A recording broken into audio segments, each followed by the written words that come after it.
విక్రమ్-1 rocket ప్రయోగము విజయవంతమైంది.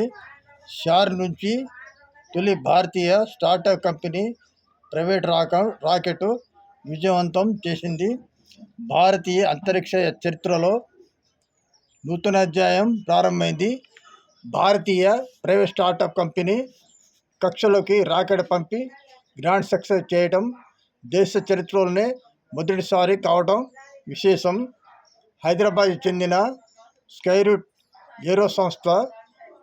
Aerospace సంస్థ అభివృద్ధి చేసిన విక్రమ్-1 ఆగమనం అనే చిన్నపాటి ఉపగ్రహం వాహన నౌకతోటి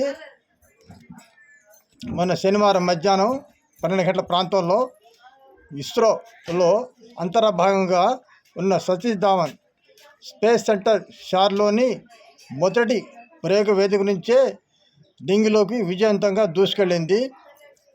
రాకెట్ డౌన్ ప్రక్రియ కొంత నడుస్తుండగా ప్రయోగానికి సుమారు 5 నిమిషాలకు ముందుగా కౌంట్ డౌన్ ఒక్కసారిగా ఆగిపోయింది. దీంతో కాసేపు ఆందోళన చెందినప్పటికీ చిన్న సాంకేతిక లోపాన్ని సరిదిద్ది 30 నిమిషాలు ఆలస్యంగాను 12 గంటలకు నిర్వహించి విజయాన్ని అందిపుచ్చుకున్నారు. దేశంలో అంతరిక్ష కార్యకలాపాల్లో ప్రైవేట్ స్టార్టప్ అంతరిక్ష సంస్థల భాగస్వామిని అనుమతిస్తూ భారత ప్రభుత్వం 2020లోనే సంస్కరణ తీసుకొచ్చింది. నూతన భారత అంతరిక్ష విధానం ప్రయోగ వాహనాలలో ఉపగ్రహాలు అంతరిక్ష అనువర్తనాల అభివృద్ధిలో నిమగ్నమై దేశంలోని అంతరిక్ష స్టార్టప్ కంపెనీల అభివృద్ధిని వేగవంతం చేసింది. ఈ నేపథ్యంలో విక్రమ్-1 ప్రయోగంతో స్కైరూట్ ఏరోస్పేస్ సంస్థ మొదటి ప్రయత్నంలో విజయవంతంగా ఉపగ్రహాలను ప్రయోగించి మొదటి ప్రైవేట్ సంస్థగా చరిత్ర నిలిచింది. ఈ విక్రమ్-1 ప్రయోగంలో సిరిసిల్ల యువకులు కూడా భాగస్వాములయ్యారు.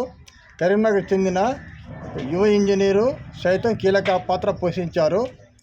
ఈ విక్రమ్-1 రాకెట్ ప్రయోగ విజయంలో రాజన్న సిరిసిల్ల కేంద్రానికి చెందిన 3 యువ ఇంజనీర్లు భాగస్వాములయ్యారు. పైగా వారు ఒకే కుటుంబం చెందినవారు కావటం విశేషం. ఓకే, ధన్యవాదాలు.